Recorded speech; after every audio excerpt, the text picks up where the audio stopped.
گھر میں پڑا ہے، بچے سوتے ہیں تو آپ کو بنا کے دیتی ہیں. کہتے میں تو چائے اس طرح پیتا ہوں جس طرح دوائی پی جاتی ہے. تو میں نا وہ تھوڑی سی سب روگاں دا روگ محمد جس کا نام غریبی، تو میں نے وہ چائے میری بیوی بنا کے لائی ہے، تو میں نے کہا بھلی مانا تجھے بھی ٹھنڈ لگ رہی ہوگی تھوڑی، تو بھی پی لے. تو اس نے کہا نہیں، آپ نے ساری رات چوکی دارا کرنا ہے، آپ پیے. کہتے میں پی کے آ گیا ہوں. کہتے عین عشاء کا وقت تھا، سردی کا موسم تھا، گھاس تھی باغ، ہوٹل کے بابا کھڑا تھا. کہتے میں نے نا بابے کی بات سنی تو میں نے سمجھا کہ اس وقت کا سب سے بڑا سخی میں ہی ہوں، اور میں لگا ہوں قارون کے خزانے کو جوتا مارنے، لگا ہوں میں بہت بڑی سخاوت کرنے.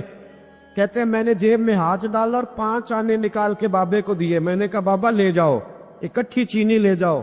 اور 5 آنے کا بڑا کچھ آیا کرتا تھا اس زمانے میں، اکٹھی چینی اور پتی لے جاؤ اور گھر میں چائے پیو. کہتے اتنی دیر ہوئی تو عشاء کی اذان ہو گئی، اور جب مؤذن نے اذان پڑھی اور میں نے 5 آنے بڑھائے تو بابے نے لپیٹ کے مجھے دیے. کہنے لگے میں تو تجھے اچھا آدمی سمجھا تھا، تو نے مجھے کیا سمجھ لیا ہے؟ میں نے اچھا سمجھ کے دکھڑا سنایا اور تو مجھے کیا سمجھ بیٹھا؟ یہ آرزو کرم اور میں آپ سے کروں؟ یہ بھیک اس کو دیجئے جس کا خدا نہ ہو، یہ بھیک اس کو دیجئے جس کا خدا نہ ہو. کہا جا رکھ اپنے پیسے. اور کہتے ہیں پھر میں نے اس بابے کو دیکھا، اس نے جوتے اتارے اور ٹھنڈی گھاس پہ اس نے اللہ اکبر کہہ کے نماز کی نیت باندھی. اور کہتے ہیں جب وہ سجدے میں گیا تو میں محو حیرت تھا، اور جب بابا یاد پہ بیٹھا تو میں رو رہا تھا. میرا دوست کہنے لگا کیا ہوا؟ میں نے کہا آج مجھے سمجھ میں آیا ہے، ایاک نعبد و ایاک نستعین. آج بات سمجھ میں آئی ہے، آج سمجھ میں ایاک نعبد و ایاک، یہ آج مسئلہ سمجھ میں آیا ہے. کہتے ہیں اس بزرگ نے سلام پھیرا اور کہنے لگا تو ابھی گیا نہیں؟ میں نے کہا بابا میں تیرے جلوے دیکھ رہا ہوں، میرا تحفہ قبول کیوں نہیں کیا؟ تو کہتے ہیں بابا رو پڑا. کہنے لگا بیٹا اگر 5 آنے مانگ کے کھانے ہوتے تو میں رات کو سردیوں میں مزدوریاں نہ کرتا، اپنے پیسے گھر لے جا. میرا رب مجھے محنت کے ساتھ اتنا دیتا ہے کہ میں بیٹیاں بھی پال لیتا ہوں اور روٹی کھا کے سوتا ہوں. تو جب مجھے اللہ نے محتاج نہیں کیا تو میں محتاجی کیوں دکھاتا پھر؟ کہتے ہیں میں ساری زندگی اس کو دعائیں دیتا رہا، خدارا خوددار بنو، خوددار بنو، خوددار بنو. جب کوئی محنت کرتا ہے نا محنت، تو اللہ اس کی ضائع نہیں کرتا. ہمارا حال یہ ہے کہ ہمیں ہر چیز کافر بنا کے دیتا ہے، ہر چیز. کدھر گئے ہمارے نوجوان؟ کدھر گئی ان کی شعوری طاقتیں؟ وہ کب اس میدان میں اتریں گے؟ کب جد و جہد کریں؟ کب وہ نکلیں گے، سامنے آئیں؟ اپنے اندر ہمت پیدا کریں، طاقت پیدا کریں اپنے اندر. مجھے ایک صاحب ایک دفعہ کہنے لگے اتنے لمبے سفر کس طرح کرتے؟ میں نے کہا میرے ساتھ گاڑی میں بیٹھو تمہیں بتاتا ہوں کیسے کرتے. یہ کرنے سے پتہ چلتا ہے. محبت کو سمجھنا ہے تو نہ سے خود محبت کر، کنارے سے کبھی انداز آئے طوفان نہیں ہوتا. تمہارے ساتھ چل تجھے بتاتے یہ کام کیسے ہوتا ہے. کوئی کام بھی بغیر محنت کے نامی کوئی بغیر مشقت نہیں ہوا. 100 بار جب عقیق کٹا تب جا کر نگی ہوا. محنت کا مزاج بنائیں، کبھی کسی کی طرف نہ دیکھیں. بڑا بھائی کیوں نہ ہو، والدی کیوں نہ ہو، سہارے نہ تلاش کریں. جو بیساکھیوں پہ چلتے ہیں ان کی یا تو ٹانگیں کٹی ہوتی ہیں یا بزدل ہوتے. بیساکھیاں نہ تلاش کرو، سہارے ڈھونڈو نہ، سہارے بننے کی کوشش کرو. کبھی زندگی میں اپنا ہاتھ نہ پھیلاؤ، جس کا ایک دفعہ پھیل جاتا ہے دوبارہ واپس نہیں آتا. میں نے کہا ایک پیشہ برا ہے وہ ہے مانگنا. بہت سارا وقت ضائع ہوتا ہے، بہت سارا. یہ ہمارے ہاں درجنوں ابحاث اور درجنوں بحثیں صرف وہ ہیں جن کا کوئی مقصد نہیں. فضول پیسوں میں الجھنا، فضولیات میں وقت ضائع کرنا، فضول سوالات کرنا. فضول سوالات بھی دین میں منع. آپ قرآن مجید پڑھیے تو رب فرماتے ہیں کیا تم بھی میرے نبی سے اسی طرح کے سوال کرنا چاہتے ہو جیسے اس سے پہلے حضرت موسیٰ سے کیے گئے؟ وہی رنگ اختیار کرنا چاہتے ہو؟ ابحاث میں الجھ جانا، اس چوک میں وقت گزارنا. آج کل بھلا کون کون کیا کیا کر رہا ہے، اس پر بڑا وقت گزر گیا. فلانا فلانی جگہ کیسے پہنچ گیا، فلانے کی فلانی مصروفیت کیسے بنی، فلانے کا فلانے سے تعلق کیسے بنا. زیادہ وقت اسی میں بیت گیا. فضول ابحاث، فضول بحثیں، فضول وقت کا ضیاع، اپنے معاملات پہ بالکل توجہ نہ دینا. پرنسپل صاحب اے سی والے کمرے میں آرام سکون سے بیٹھے، انہیں پتہ ہی نہیں کہ اٹھ کے باہر جاؤں دیکھوں جا کے میرا عملہ کیا کر رہا. انہیں پتہ ہی نہیں. پیر صاحب کے لیے چونکہ لنگر ذرا تھوڑا سا پیر صاحب کو بتایا ہوتا ہے ڈاکٹر نے کہ تو نے یخنی کھانی ہے چھوٹے گوشت. اس کے لیے چونکہ علیحدہ سے پکتا ہے اور گلاس پانی کا سٹیج پہ پہنچتا ہے، 6 بندے رومال لیے کھڑے، اٹھ کے دیکھتے ہی نہیں کہ مرید کو سبق پڑھ رہا ہے کہ نہیں پڑھتا، طالب علم پہ جا کے توجہ ہی نہیں دیتے کہ اس کے کمرے کا حشر کیا ہے۔ میں ایسے لوگوں کو جانتا ہوں کہ جو اپنے اداروں کا مہینوں وزٹ نہیں کر پاتے، اپنے اداروں کا، فیکٹری کے مالک کو پتہ ہی کوئی نہیں کہ کارکن کیا کر دی، یعنی اٹھ کے وہ پسند ہی نہیں کرتا کہ وہ اس کے کمرے میں اے سی لگا ہوا ہے، مزدور دھوپ میں کام کر رہے ہیں۔ ہمارے ڈھیروں کام فقط اس لیے خراب ہوتے ہیں کہ ہم اپنے وقت کو ضائع کرتے ہیں، ہم اپنی ذمہ داریوں کا احساس نہیں کرتے، پوری طرح ہم نے اپنے وقت کو الجھا لیا ہے۔ نبی پاک صلی اللہ علیہ وسلم فرماتے ہیں جنتی بھی ایک بات پہ حسرت کریں گے، حالانکہ وہاں کوئی کمی نہیں، کوئی کمزوری نہیں، پر جنتی بھی حسرت کریں گے، کہیں گے ہائے کاش، حسرت کریں گے۔ یا رسول اللہ کس بات پر؟ تو حضور فرمانے لگے وہ وقت جو دنیا میں ان سے ضائع ہو گیا، خدا کا ذکر نہیں کر سکے، درود نہیں پڑھ سکے، جو وقت ضائع ہو گیا اس وقت پر جنتی بھی جنت میں جا کے حسرت کرے کہ یار یہ کیوں ضائع کیا۔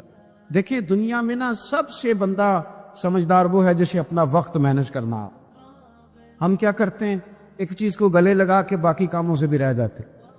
آج کل مجھے کاروباری ٹینشن ہے لہذا نمازی بھی گئی، آج کل مجھے کاروباری ٹینشن ہے لہذا ابا جی کی خدمت بھی گئی، آج کل مجھے کاروباری ٹینشن ہے لہذا حقوق العباد بھی گئے، کیونکہ کاروباری ٹینشن ہے تو لہذا کسی سے ہنس کے مسکرا کے بات کرنے والی جو نیکی تھی وہ بھی گئی۔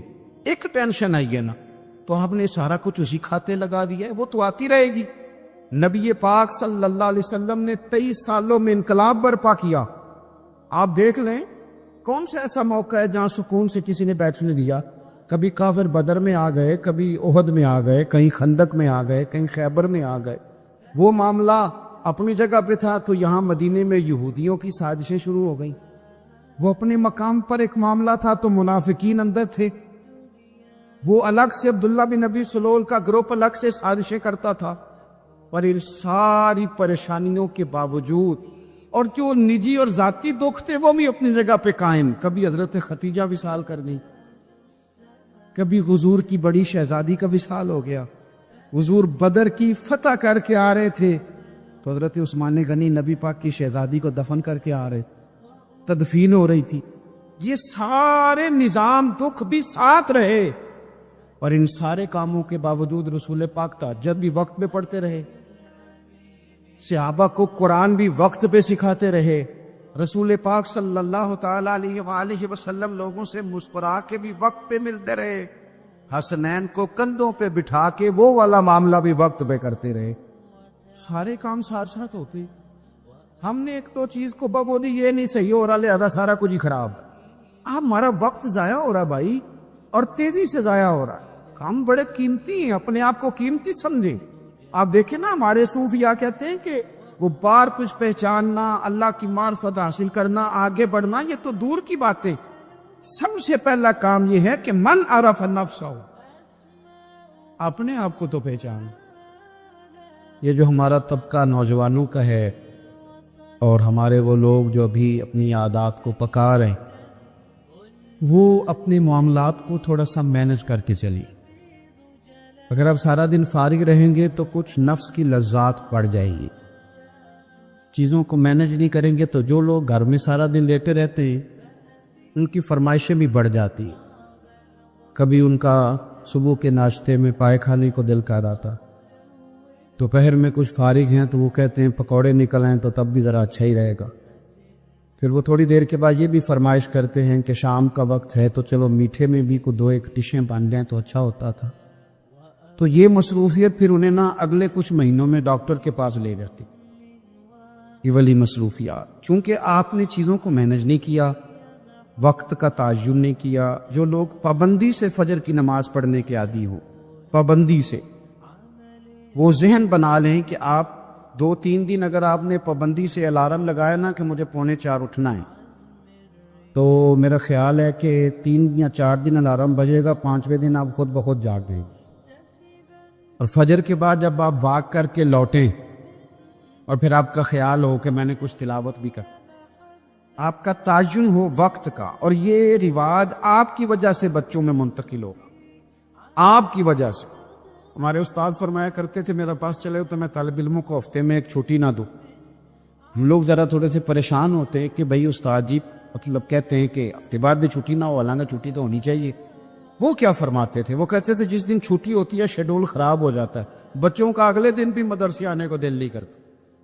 اور یہ بات ہم نے بعد میں دیکھی، اس کا تجربہ کیا کہ روٹین میں جو نظام چل رہا ہوتا ہے اس میں جب ایک دن کی بھی آپ بریک لگاتے ہیں تو اس سے اگلے دن کا ماحول خراب ہوتا ہے.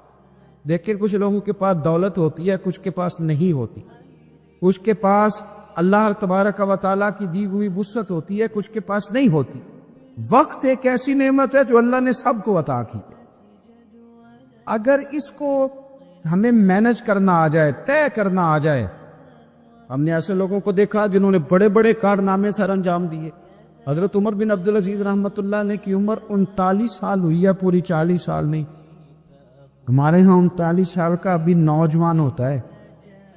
ہاں وہ بابا کہیں تو ناراض ہو جاتا ہے. 39 سال عمر، 39 سال عمر مبارک تھی جس میں انہوں نے روز 5 سپارے قرآن پاک بھی پڑھ لیا، کئی لاکھ بار درود شریف بھی پڑھ لیا. انہوں نے اپنے پورے عہد حکومت میں بڑے بڑے سرائے قائم کیے، بڑی بڑی مساجد بنائی. جو پچھلے بادشاہ ان سے پہلے گزرنے والے عدل نہیں کرتے تھے وہ ساری خرابیاں دور کر کے انہوں نے عدل بھی کر دیا. ان 39 سالوں میں یہ وہ حسین شخص ہے پھر اس نے اتنا کام کیا کہ اسے رسول پاک کی بارگاہ سے سلام بھی آیا. اتنے بڑے کام کر کے وہ 39 سالوں میں اللہ کے حضور بھی حاضر ہو گئے. اور صدیاں بیت گئیں.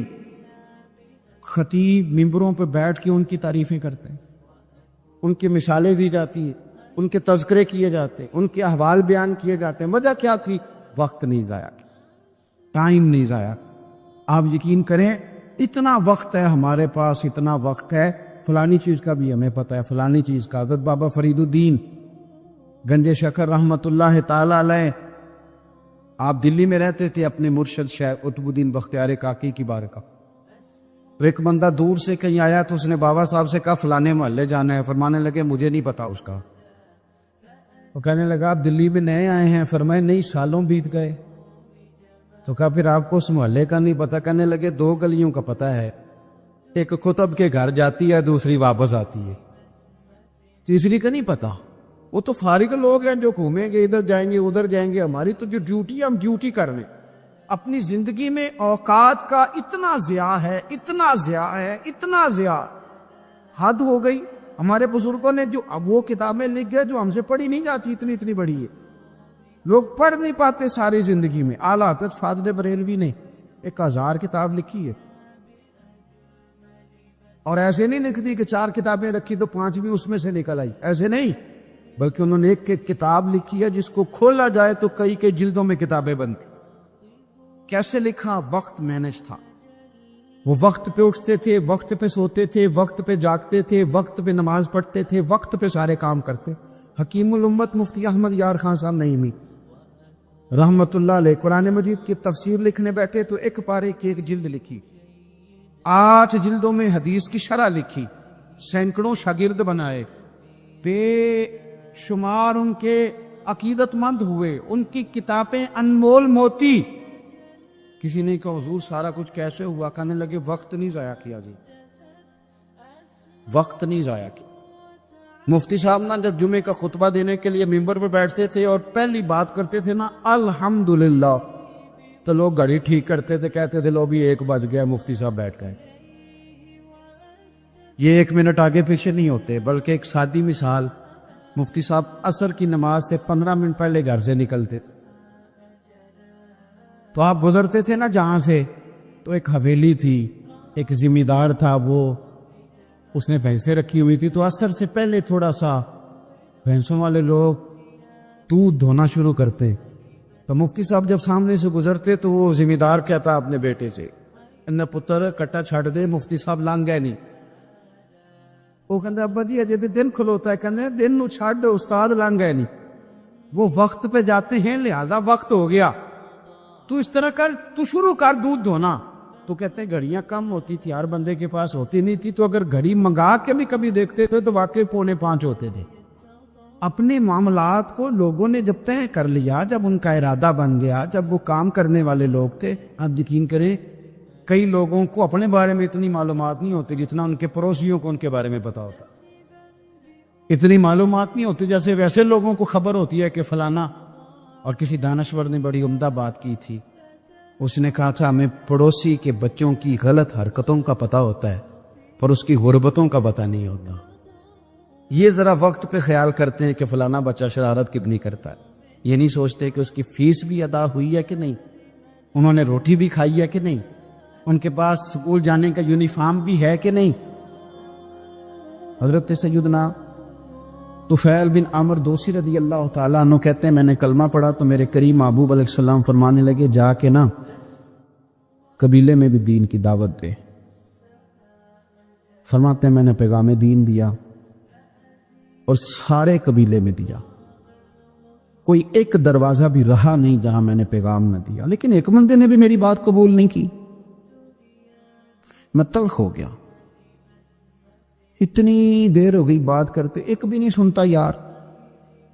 حالانکہ جو دعوت دینے والا ہوتا ہے اس کے ذمہ اذان پڑھنا ہوتا ہے، بندوق کے زور پر لوگوں کو مسجد میں لانے کی ڈیوٹی نہیں، اذان پڑھیں، صحیح کر کے پڑھیں، خودی کا سر نہاں لا الہ الا اللہ، خودی کا تیغ فساں لا الہ الا اللہ۔ اور اگرچہ بت ہیں جماعت کی آستینوں پر مجھے ہے حکم اذان لا الہ الا، آپ ذمہ داری پوری کریں۔ یہ کس نے کہا ہے کہ آپ نے بندوق کے زور پہ لوگوں کو مسجد میں لانا؟ اذان پڑھنا ڈیوٹی ہے، وہ وقت پہ دیں۔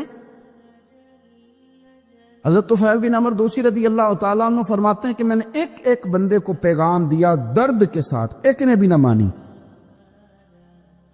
میں واپس مدینہ منورہ لوٹ کر گیا، میں نے کہا یا رسول اللہ صلی اللہ علیہ وسلم میرے قبیلہ دوست کے لیے دعا کریں، یہ سارا تباہ ہو جائے، آج دعا کر دیں۔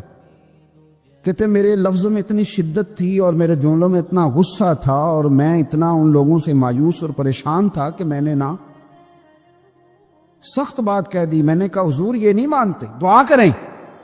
وہ کہتے ہیں حضور اٹھے، وضو کیا اور پھر حضور نے مصلی بچھایا اور پھر کعبے کی جانب چہرہ نور کیا، ہاتھ اٹھائے تو لوگ کہنے لگے آج تو قبیلہ دوست والے ہلاک ہو ہی گئے، قربان جائیں۔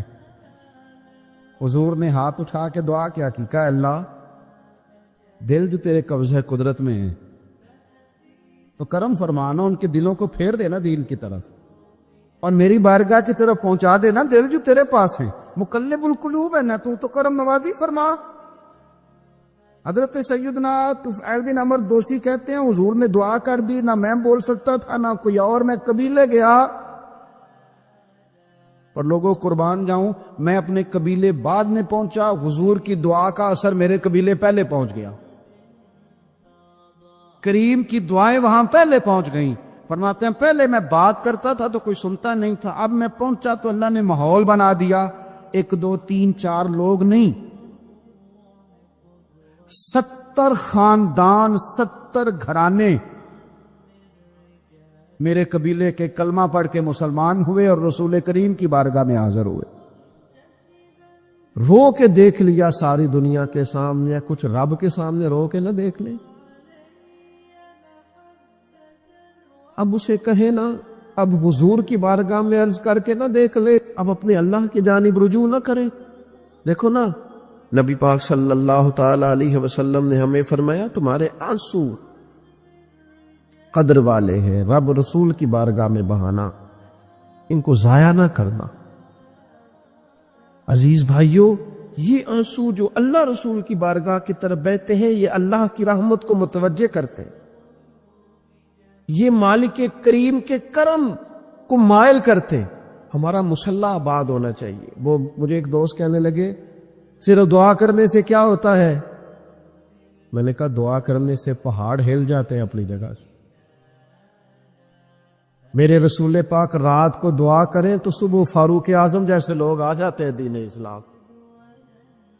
نبی پاک علیہ السلام رات دعا کرے نا، دعا اور بدر کی رات حضور دعا کریں تو اللہ 7,000 فرشتوں کو بھیج دیتا ہے مسلمانوں کی مدد کے لیے۔ صحابہ فرماتے ہیں میدان بدر میں ہم کسی کو قتل کرنا چاہتے تھے، لیکن اس کی گردن پہلے سے کٹ کے گر جاتی تھی، فرشتے آئے ہوئے تھے۔ آج ہمارے ساتھ اللہ کی مدد ناراض ہو گئی ہے، ہم سے رب کی مدد ناراض ہے۔ ہماری مجموعی غلطیاں، قومی کوتاہیاں، بددیانتیاں، رشوت خوریاں، ہمارے جھوٹ، ہماری بد اخلاقیاں، مجموعی طور پر سوسائٹی کی مادہ پرستی، اخلاقی رویوں کی گراوٹ، لوٹنا، اپنا حصہ وصول کرنا، جگہ جگہ پہ کمیشن مقرر کرنے، ہر شخص کا ذات کے لیے سوچنا، اللہ کی مدد پھر روٹ جایا کرتی ہے، ناراض ہو جایا کرتی ہے۔ سب سے ضروری کام یہ ہے، سب سے ضروری کام کہ اللہ کی مدد شامل ہو۔ سب سے ایک صحابی تھے، ایک جگہ انہیں شہید کیا جا رہا تھا، تو کافر چاہتے تھے کہ ہم ان کی لاش کو معاذ اللہ ثم معاذ اللہ بے حرمتی کریں۔ انہوں نے عرض کی مالک تو میرا مددگار ہے، اس بیابان جنگل میں میری مدد کرنا۔ شہد کی مکھیاں آ گئیں، ان کے پورے وجود کو چھپا لیا، کوئی چیز قریب آئی نہیں، اور لوگ کہتے مکھی اٹھ کے بیٹھے تو زخمی کر دیتی ہے، لیکن وہ اٹھ کے گئی تو وجود پہلے سے زیادہ تر و تازہ تھا۔ اللہ نے محفوظ کر لیا وجود ان لوگوں کا، اللہ نے حفاظت فرمائی، اللہ کی مدد شامل تھی، اللہ کی مدد۔ ایٹم بم تم نے بنا لیے، ہتھیار تم نے سجا لیے، دولتیں تم نے جمع کر لی، بڑے بڑے تم نے ادارے قائم کیے، اب ایک کوشش اور بھی کرو، رب رسول کی بارگاہ میں رو تاکہ تمہیں اللہ کی مدد بھی ملے، تمہارے اندر حوصلہ بھی پیدا ہو، تمہارے اندر شعور بھی بلند ہو، اپنی ذات سے اٹھ کر سوچنے کی تمہیں طاقت بھی میسر آئے۔ میرے عزیز، اگر اس کی بارگاہ میں رونا آ جائے نا، اس کی بارگاہ میں اسے منانا آ جائے، تو پھر تو کیفیات ہی کچھ اور ہو جاتی ہیں۔ کتنا کو روئیں بھلا؟ حضور فرماتے ہیں بہت لمبا تم نہ بھی نہ رونا، اگر مکھی کے یا مچھر کے پر کے برابر بھی تمہارے آنسو نکل گئے نا، میں اب اس سے زیادہ کیا آپ کی بارگاہ میں بات عرض کروں۔ حضور فرماتے ہیں ایک مکھی اور مچھر کے پر کے برابر بھی تیری آنکھ سے آنسو نکل آیا، شرط یہ ہے نکلے ریاکاری کے لیے نہیں، نکلے اللہ کی رضا کے لیے، اس کی خشیت میں نکلے۔ فرمایا اگر مکھی کے پر کے برابر بھی تو رو پڑا تو اللہ تعالیٰ تیرے لیے دوزخ سے آزادی لکھ دے گا۔ اور نبی پاک صلی اللہ تعالی علیہ وسلم نے بیان فرمایا ہے، حضور فرماتے جو اللہ کے خوف سے رو پڑے نا، جس طرح بھینس بکری گائے کے تھنوں سے نکلا ہوا دودھ دوبارہ تھنوں میں نہیں نہ جاتا، اسی طرح جو رب کی یاد میں رو پڑے وہ دوزخ میں نہیں جاتا۔ یہ مثال دیکھے کیسی دی حضور نے سمجھانے کی۔ اگر کبھی رونا آئے اس کے لیے تنہائی کا انتخاب کرے، مجموع میں نہیں۔ ایک بندے کو حضرت عمر نے مجمع میں روتا دیکھا تو فرمایا یہ کام تو اکیلے میں کرتا تیرے لیے برکت والا ہوتا، تیرے آنسو نکلے، تیرے رخساروں پہ بہے۔ اور شیر خدا تو شیر ہے نا، حضرت مولا علی شیر خدا فرماتے اگر تیری آنکھوں سے کبھی آنسو نکلے نا اللہ کی یاد میں، حضور کی محبت میں، تو فرمایا ان آنسوؤں کو پوچھنا نا، ان کو چہرے سے صاف نہ کرنا، یہ تو آنسو اس قابل ہے کہ تیرے رخساروں پہ رہے، یہ تو روشنی ہے تیرے چہرے کی، ان کو پوچھنا نا۔ حضرت علی رضی اللہ تعالیٰ عنہ نصیحت کرتے ہیں انہیں رہنے دے، یہ آنسو بڑا قیمتی ہے، یہ نکلا تیری آنکھ سے ہے پر کسی کا ہو کے نکلا ہے، نکلا تیری آنکھ سے ہے پر کسی کے لیے نکلا، نکلا تیری آنکھ سے ہے پر اس نے تجھے بتایا ہے کہ تیرے وجود میں، تیری دھڑکنوں میں، تیرے جذبات میں کسی اور کا بھی حصہ ہے۔ یہ رب رسول کی رضا کے لیے چھلکا ہے۔ جب لوگ تانے دیتے ہیں، جب لوگ تکلیف دیتے ہیں، جب آپ بالکل ٹھیک چل رہے ہوتے ہیں، جب آپ محنت کر رہے ہوتے ہیں، جب آپ مخلص ہوتے ہیں، جب آپ جدوجہد کر کر کے تھک جاتے ہیں اور لوگ جب پوری طور پر تانا زنی کرتے، باتیں سننے کو جب ملتی ہے،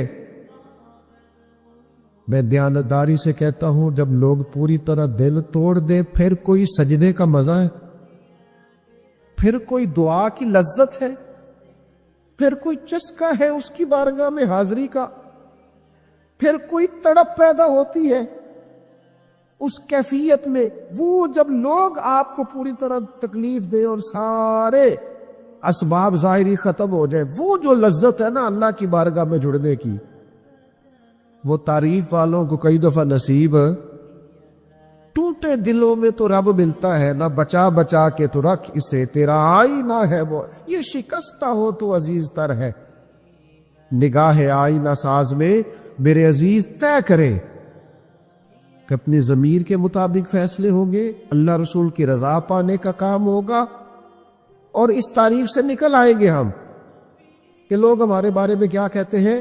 میں عرض کر چکا ہوں کہ داتا علی حجویری رحمت اللہ علیہ فرماتے ہیں کہ نبی پاک علیہ السلام تو صادق کہتے ہیں، امین کہتے ہیں، صلہ رحمی کرنے والا کہتے ہیں، اور جب کہا لا الہ الا اللہ پڑھو تو پھر جادوگر، پھر معاذ اللہ شاعر، پھر کچھ اچھا وہ یہ سارا کچھ کہتے رہے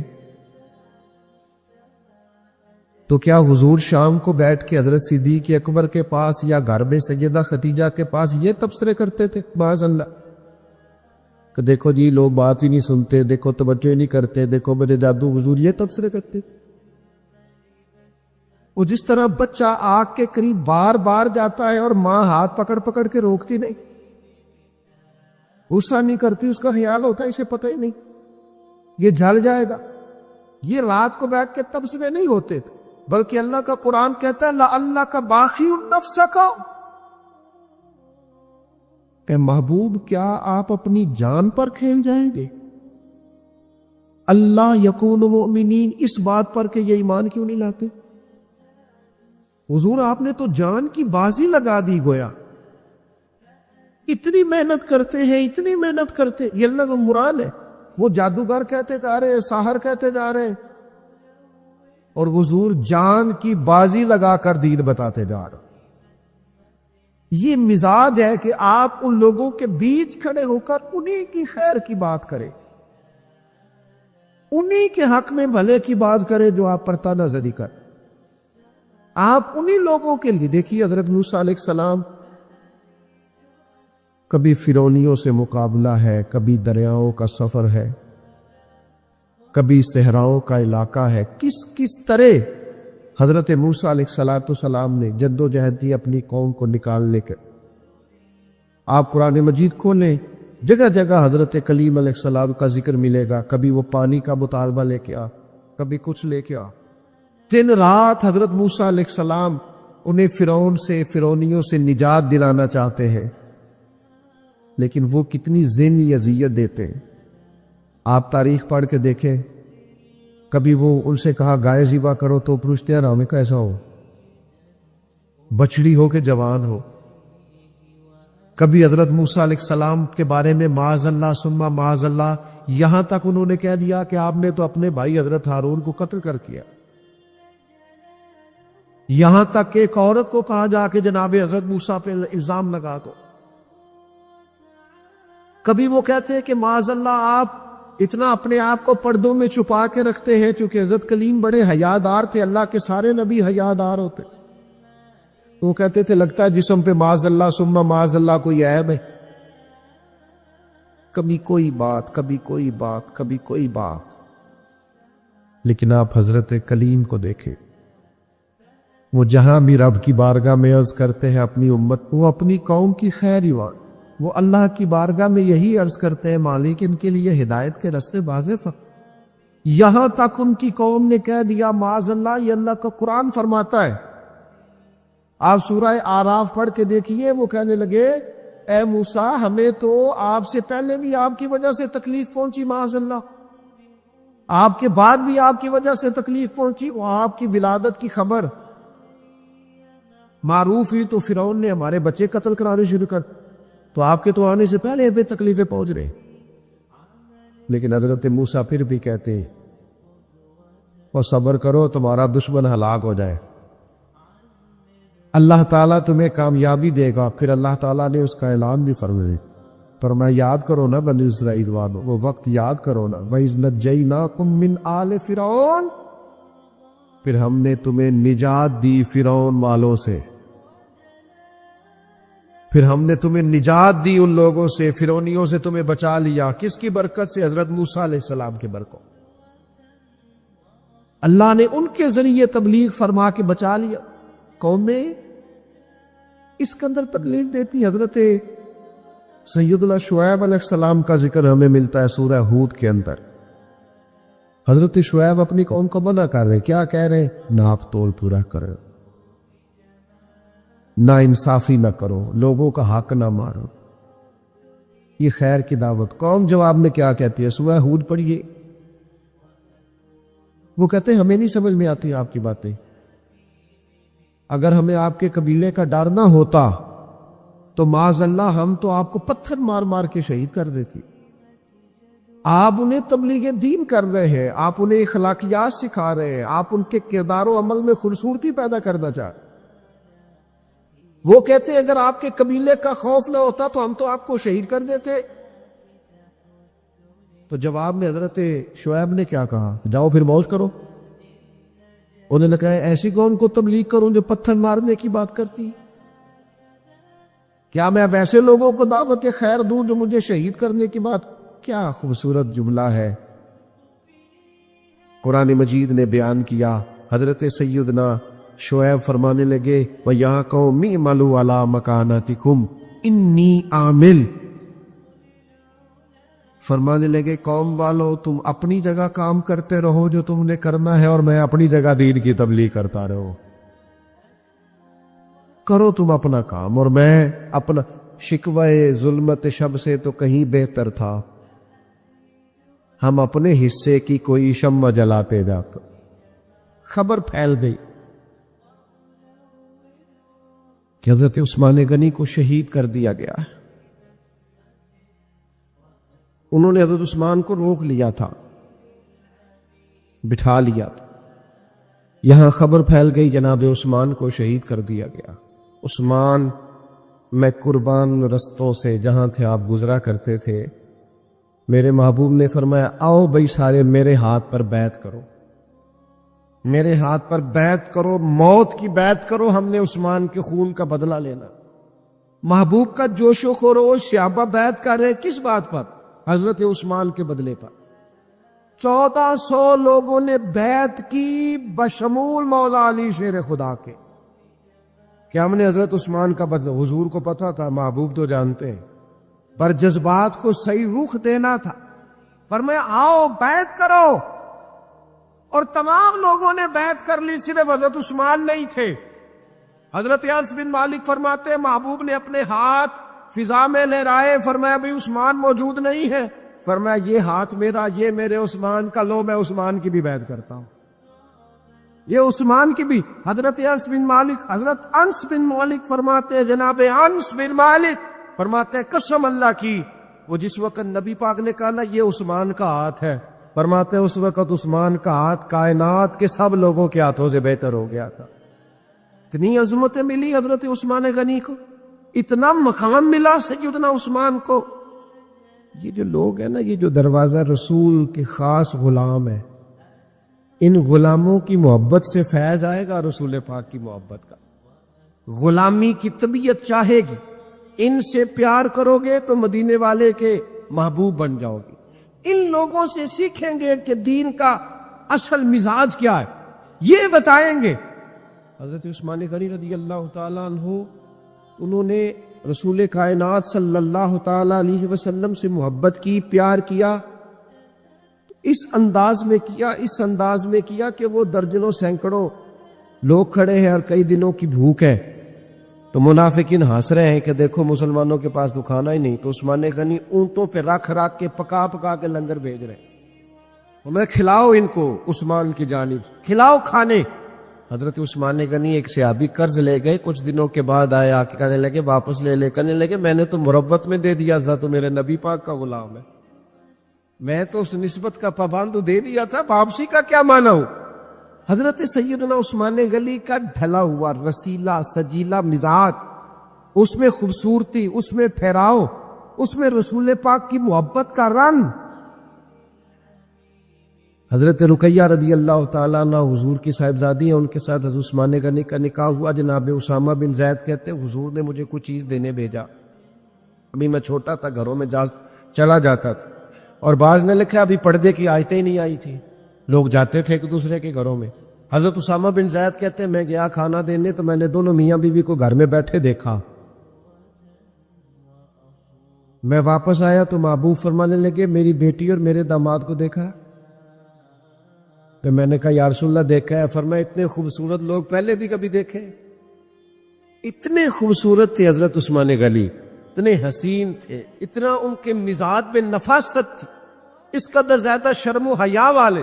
حضور فرماتے ہیں ایسے لوگ کبھی دیکھے؟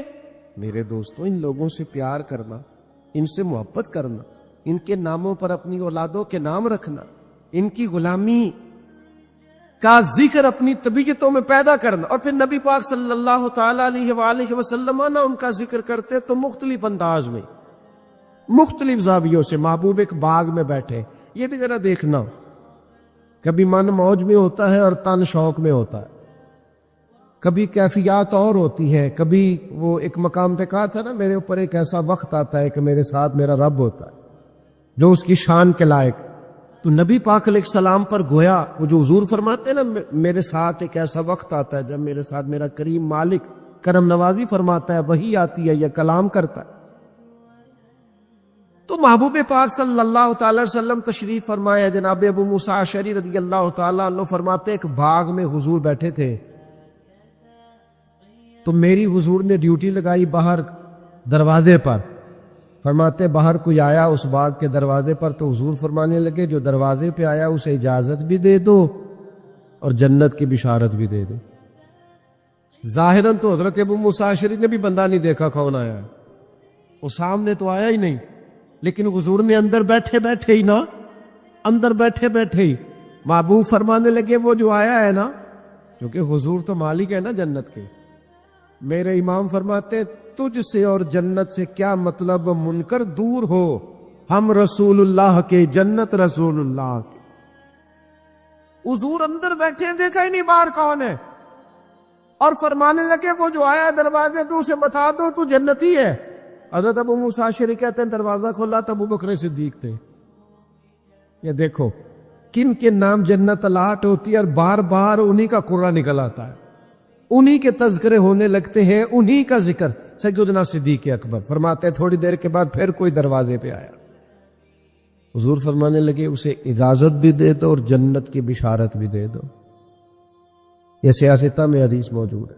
فرماتے ہیں میں جو گیا دروازہ کھولا تو دروازے پہ فاروق اعظم تھے۔ سیدنا ابو موسیٰ اشعری کہتے ہیں دروازے پہ دستک ہوئی تو میرا پھر نہ دھیان لبہائے مبارکہ کی طرف ہی تھا، وہ زبان جس کو سب کن کی کنجی کہے، جس کو سب کن کی کنجی کہے، اس کی نافذ حکومت پہ لاکھوں سلام۔ پھر دروازے پہ دستک ہوئی تو کریم فرمانے لگے دروازہ کھولو اور اس بندے سے کہو تم پر آزمائش بھی آئے گی پر یہ بتا دو تو ہے جنتی، تمہیں آزمائشیں دیکھنی پڑیں گی، تکلیفیں آئیں گی، فتنے آئیں۔ کہتے میں دروازے پہ گیا تو سیدنا عثمان غنی موجود۔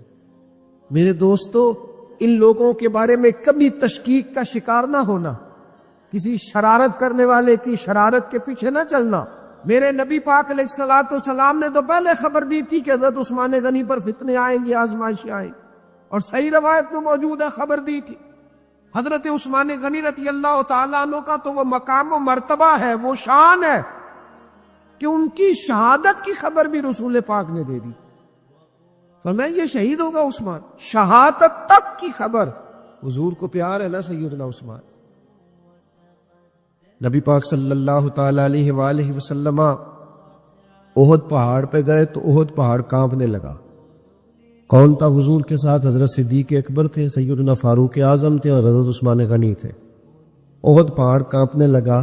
ویسے ہمارے بزرگ فرماتے کانپ نہیں رہا تھا، اسے پتہ چلا محبوب آیا تو وجد کر رہا تھا، وہ نہ ذرا وجد کر رہا تھا، سرور میں آ گیا، وہ کانپنے لگا. محدثین نے لکھا ہے کانپنے لگا، اس میں حرکت آئی. اور جب وہ حرکت کر رہا تھا، کانپ رہا تھا، وجد کر رہا تھا، تو حضور پتہ کیا فرماتے ہیں احد سے؟ یہ باتیں ہم سنتے ہیں، کبھی ان کا مزہ تو لے کے دیکھو. پھر غور کرو، حضور ہیں پہاڑ پہ، حضرت عمر ہے، سیدنا ابو بکر ہے، حضرت عثمان ہے. حضور پہاڑ پہ ہیں، پہاڑ کانپا ہے، وجد کیا ہے، حرکت کی ہے. حضور پتہ کیا فرماتے ہیں؟ فرماتے ہیں احد ٹھہر جا، تیرے اوپر ایک نبی ہے، ایک صدیق ہے، 2 شہید ہیں. اور تو دیکھ تو صحیح، مقام دیکھ، اعزاز دیکھ، احترام دیکھ.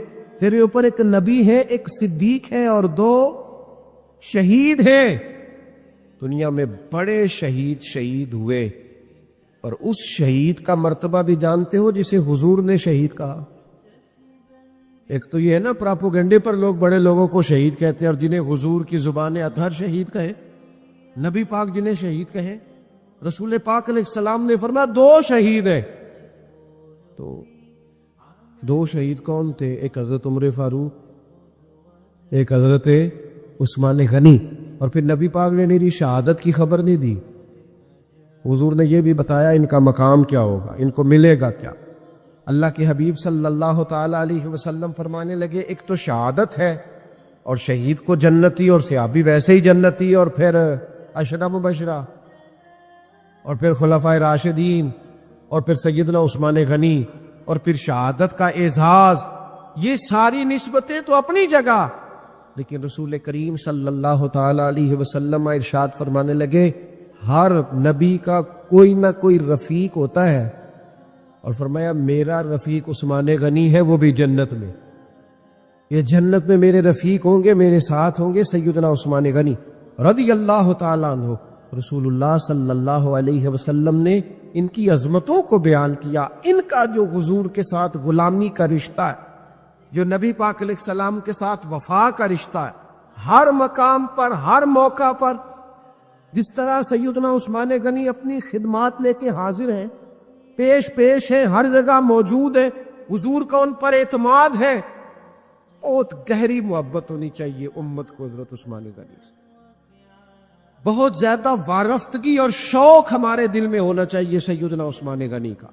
اور اس قدر احترام سے ہمیں لوگوں کے تذکار اپنی اگلی نسل تک منتقل کرنے چاہیے کہ وہ لوگ ان کی، دیکھیں نا آج سب سے بڑا مسئلہ نوجوان نسل میں کیا ہے؟ جو چیز ہمیں سب سے زیادہ اپنے بچوں میں پیدا کرنے کی ضرورت ہے وہ شرم و حیا ہے، وہ سنجیدگی ہے، وہ معاملہ فہمی ہے، وزاداری ہے، وہ وقار ہے، وہ متانت ہے، سنجیدگی ہے. ہماری آنے والی نسل ان خوبیوں کا شکار ہو جائے. تو میں سمجھتا ہوں کہ جو لوگ اپنی آنے والی نسل میں وقار پیدا کرنا چاہیں، سنجیدگی پیدا کرنا چاہیں، ان کے اندر وہ وزاداری لانا چاہیں، شرم و حیا لانا چاہیں، سب سے زیادہ ضروری ہے کہ حضرت عثمان غنی کی سیرت انہیں سکھائیں. یہاں لوگوں کے پاس پیسہ آتا ہے تو پیسہ بڑا بندے کو بااعتماد کر دیتا ہے، تو بہت سارے لوگ پھر وہ بڑی بڑی عجیب و غریب معاملات میں نہیں چلے جاتے. اللہ ماشاءاللہ چلے، سب کی بات نہیں کرتا، ڈھیر سارا طبقہ دولت کے نام پر مختلف قسم کی معاذ اللہ عیاشیوں میں لوگ مبتلا ہو جاتے. حضرت عثمان غنی کو اللہ نے اتنا مال عطا فرمایا، لیکن پھر بھی جھکی ہوئی نظریں، پھر بھی پیکرے شرم و حیا، پھر بھی وہ اپنے گھر کے اندر غسل کر رہے ہیں تو پھر بھی تہمت باندھ کے غسل کر رہے ہیں. فرماتے مجھے اپنی آنکھوں سے بھی حیا آتی، میں کوئی ایسا کام نہیں کرنا چاہتا جو حیا کے معنی ہو. ان کے مزاج کے اندر ایسی حیا تھی کہ ان کا کردار حیا بانٹتا تھا. کچھ لوگ ہوتے ہیں نا کہ جو کسی ایک مخصوص چیز کو سخت ناپسند کرتے. حضرت عثمان غنی رضی اللہ تعالیٰ عنہ انتہائی وزادار، شرم. آج میری سوسائٹی میں زو مانا باتیں پھیلائی گئی، غلط باتیں کی جاتی، ایسی باتیں، اور ایسے لوگ اس سطح پر اتر کر باتیں کرتے ہیں جن کے منہ سے اچھی بھی نہیں لگتی کہ یار آپ اپنی وزاداری دیکھیں، آپ نے کتنی کمزور بات کر. بچوں کے بیچ بیٹھ کر، دوستوں کے بیچ بیٹھ کر آپ نے اتنی چھوٹی بات کر دی. آپ نے صرف 2 لمحوں کے لیے لوگوں کو ہنسانا تھا، لیکن آپ نے حیا کا ہی خیال نہیں رکھا. آپ کے جو من میں آیا آپ نے کہہ دیا. ہر بات کو سنانے کی ہوتی ہے؟ ہر بات پہ حضرت علی شیر خدا فرماتے میں نے ایک مخصوص مسئلہ حضور سے پوچھنا تھا لیکن مجھے اتنی حیا آتی تھی میں کئی ہفتے کئی مہینے پوچھ نہیں سکا. حالانکہ بات شریعت کی پوچھنی تھی. فرماتے پھر کوئی شخص آیا اس نے وہ بات پوچھی تو میرا بھی مسئلہ حل ہو گیا. مزاج میں جب شرم و حیا ہوتی ہے، اور فرمایا جب بندہ بے حیا ہو جائے پھر جو مرضی کرے. پھر تو لوگ باپ کو مذاق کرتے ہیں، پھر تو اپنے بزرگوں کو مذاق کرتے ہیں. لہجوں کا سنجیدہ ہونا، متانت، وزاداری، وقار، ہر جگہ ہر بات نہیں کی جا سکتی. لہذا انسان کو اپنی ہر حیثیت کا خیال ہونا چاہیے. حضرت عثمان غنی کے مزاج کے اندر جو حیا کوٹ کوٹ کے بھری ہوئی تھی. نبی پاک علیہ السلام آرام فرمائے، بڑی معروف روایت ہے اور تھوڑی سی پنڈلی مبارک سے چادر مبارک کٹی ہوئی ہے. حضرت ابو بکر آئے، حضور لیٹے رہے. عمر آئے، لیٹے رہے. سیدہ عائشہ کہتی ہیں عثمان غنی آئے. اچھا ایک بات یہاں، حضرت عمر مزاج کی جلالی ہے، جناب عثمان تو ٹھنڈی طبیعت کے آگے، لیکن ان کے مزاج کے اندر وہ جو ایک الگ وزاداری ہے، ان کے مزاج کے اندر وہ جو اس معاملے کے اندر بہت زیادہ سنجیدگی ہے.